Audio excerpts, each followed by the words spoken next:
الحمدللہ وکفا وسلام علی عبادہ الذین اصطفیٰ اما بعد بسم اللہ الرحمن الرحیم۔ تمام سامعین گرامی کو السلام علیکم۔ امید ہے کہ آپ حضرات رمضان المبارک کی ڈھیروں ڈھیر برکتیں اور رحمتیں بھرپور انداز سے سمیٹ رہے ہوں گے اور سحری اور افطاری کے برکات اور انوارات سے مستفید ہو رہے ہوں گے۔ اللہ تعالیٰ جل شانہ ہمیں رمضان المبارک کی برکتوں سے خوب مستفید فرمائے اور بخشائے لوگوں کے اندر ہم لوگوں کو بھی شامل فرمائے۔ رمضان المبارک کے مہینے کے اندر جہاں رمضان کی عبادات اور روزے اور سحری اور افطاری کے انوارات ہمیں ملتے ہیں، وہیں رمضان المبارک کے اندر بہت سے اسلامی اور تاریخی واقعات بھی رونما ہوئے، جن میں سے ایک اہم ترین واقعہ وہ فتح العظم یعنی فتح مکہ کا موقع ہے، جو کہ تاریخ عالم کے اندر، تاریخ انسانیت کے اندر اگر یوں کہا جائے کہ سب سے منفرد اور سب سے امن و امان والی صلح ہے کہ جس کی مثال نہ زمانے گزشتہ میں کوئی ملتی ہے اور نہ ہی آئندہ کسی زمانے میں ملنے کی امید ہے۔ چنانچہ مناسب معلوم ہوا کہ موقع اور محل کی مناسبت سے آپ حضرات کے سامنے فتح مکہ کے متعلق بھی کچھ گزارشات اور تفصیلی واقعے کو عرض کر دیا جائے، یہ اس کا پہلا حصہ ہے۔ چنانچہ جس وقت قریش اور رسول اللہ صلی اللہ علیہ وسلم کے مابین حدیبیہ میں صلح ہوئی اور عہد نامہ لکھا گیا، تو اس وقت دیگر قبائل کو اختیار دیا گیا کہ جس کے عہد اور عقد میں چاہیں شامل ہو جائیں۔ چنانچہ بنو بکر قریش کے عہد میں اور بنو خزاعہ رسول اللہ صلی اللہ علیہ وسلم کے عہد میں شامل ہو گئے۔ ان دونوں قبیلوں میں زمانہ جاہلیت سے انبن چلی آ رہی تھی، جس کا سبب یہ تھا کہ مالک بن عباد حضرمی ایک مرتبہ مال تجارت لے کر خزاعہ کی سرزمین میں داخل ہوا۔ خزاعہ کے لوگوں نے اس کو قتل کر ڈالا اور اس کا تمام مال و اسباب لوٹ لیا۔ بنو بکر نے موقع پا کر حضرمی کے معاوضہ میں بنو خزاعہ کے ایک آدمی کو قتل کر ڈالا۔ قبیلہ خزاعہ نے اپنے ایک آدمی کے معاوضہ میں بنو بکر کے 3 سرداروں زویب اور سلمہ اور کلثوم کو میدان عرفات میں حدود حرم کے قریب قتل کر ڈالا۔ زمانہ جاہلیت سے زمانہ بعثت تک یہی سلسلہ رہا۔ ظہور اسلام کے بعد اسلامی معاملات میں مشغول ہو جانے کی وجہ سے یہ سلسلہ رک گیا۔ حدیبیہ میں ایک میعادی صلح ہو جانے کی وجہ سے فریقین ایک دوسرے سے مامون اور بے خوف ہو گئے۔ بنو بکر نے اپنی دشمنی نکالنے کا موقع غنیمت سمجھا، چنانچہ بنو بکر میں سے نوفل بن معاویہ دیلی نے ماں اپنے ساتھیوں کے خزاعہ پر شب خون مارا، اور رات کا وقت تھا۔ خزاعہ کے لوگ پانی کے ایک چشمہ پر سو رہے تھے جس کا نام وطیر تھا۔ قریش میں سے صفوان بن امیہ اور شیبہ بن عثمان اور سہیل بن عمر اور حویتب بن عبد العزیٰ اور مکرز بن حفص نے پوشیدہ طور پر بنو بکر کی امداد کی۔ خزاعہ نے بھاگ کر حرم میں پناہ لی، مگر ان کو وہاں بھی قتل سے پناہ نہ ملی۔ قریش نے بنو بکر کی ہر طرح سے امداد کی، ہتھیار بھی دیے اور لڑنے کے لیے آدمی بھی۔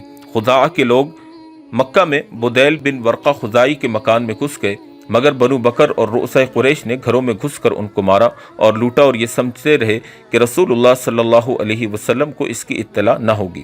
جب صبح ہوئی تو قریش کو اپنے فعل پر ندامت ہوئی اور یہ سمجھ گئے کہ ہم نے عہد شکنی کی، اور جو معاہدہ ہم نے اللہ کے رسول کے ساتھ حدیبیہ میں کیا تھا اس کو ہم نے اپنی غلطی سے توڑ دیا۔ عمر بن سالم خزاعی 40 آدمیوں کا ایک وفد لے کر مدینہ منورہ بارگاہ نبوی میں حاضر ہوا، اور نبی علیہ الصلوۃ والسلام اس وقت مسجد میں تشریف فرما تھے۔ عمر بن سالم نے کھڑے ہو کر ایک شعر پڑھا، جس کا ترجمہ یہ تھا کہ اے پروردگار، میں محمد صلی اللہ علیہ وسلم کو اپنے باپ اور ان کے باپ عبد المطلب کا قدیم عہد یاد دلانے آیا ہوں۔ زمانہ جاہلیت میں خزاعہ حضرت عبد المطلب کے حلیف تھے۔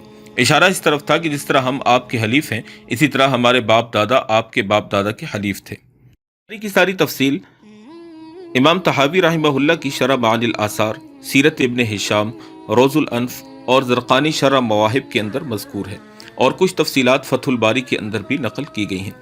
مغازی ابن عائض میں عبداللہ بن عمر رضی اللہ تعالیٰ عنہما سے مروی ہے کہ نبی علیہ الصلوۃ والسلام نے واقعات سن کر فرمایا، نصرت یا عمر بن سالم۔ یہ ایک روایت میں ہے کہ یہ فرمایا کہ نہ مدد کیے جاؤں اگر میں تیری مدد نہ کروں۔ بعد دریافت فرمایا کہ کیا کل بنو بکر اس میں شریک تھے؟ عمر بن سالم نے کہا کہ سب نہیں، بلکہ بنو بکر میں سے صرف بنو نفاسہ اور ان کا سردار نوفل اس میں شریک تھا۔ آپ علیہ الصلوۃ والسلام نے ان کی اعانت اور امداد کا وعدہ فرمایا، اور اس کے بعد یہ وفد واپس ہو گیا، اور آپ نے ایک قاصد قریش مکہ کے پاس روانہ کیا کہ ان کو یہ پیغام پہنچا دیا جائے کہ 3 باتوں میں سے ایک کو اختیار کریں۔ پہلی بات یہ ہے کہ مقتولین خزاعہ کی دیت دی جائے، دوسری یا بنو نفاسہ کے عہد اور عقد سے علیحدہ ہو جائیں، نمبر 3 یا معاہدہ حدیبیہ کے فسخ کا اعلان کریں۔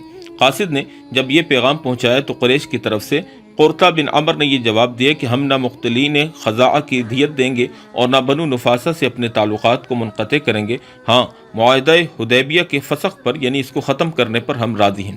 لیکن قاصد روانہ ہونے کے بعد قریش کو ندامت ہوئی اور فوراً ہی ابو سفیان کو تجدید معاہدہ اور مدت صلح کو بڑھانے کے لیے مدینہ منورہ روانہ کر دیا۔ یہ ساری تفصیلات فتح الباری اور زرقانی کے اندر منقول ہیں۔ ابو سفیان تجدید صلح کے لیے مکہ سے روانہ ہوئے، جو کہ اس وقت تک مسلمان نہیں ہوئے تھے، اور نبی علیہ السلام نے صحابہ کرام کو خبر دی کہ ابو سفیان مکہ سے مدت صلح کو بڑھانے اور عہد کو مضبوط کرنے کے لیے آ رہا ہے۔ چنانچہ ابو سفیان مکہ سے روانہ ہوئے اور مقام عصفان میں پہنچ کر ابو سفیان کی بدیل بن ورقہ خزاعی سے ملاقات ہوئی۔ ابو سفیان نے بدیل سے دریافت کیا، کہاں سے آ رہے ہو؟ بدیل نے کہا کہ میں اسی قریب کی وادی سے آ رہا ہوں۔ بدیل یہ کہہ کر مکہ کی طرف روانہ ہو گیا۔ اس کے بعد ابو سفیان کو خیال آیا کہ بدیل ضرور مدینہ سے واپس آ رہا ہے۔ چنانچہ ابو سفیان نے اس جگہ جا کر جہاں بدیل نے اونٹ کو بٹھلایا تھا، بدیل کی اونٹنی کی مینگنی کو توڑ کر دیکھا تو اس میں سے کھجور کی گٹھلی برآمد ہوئی۔ تو ابو سفیان نے کہا کہ خدا کی قسم، بدیل ضرور مدینہ ہی سے آ رہا ہے اور یہ گٹھلی مدینہ کی کھجور کی ہے۔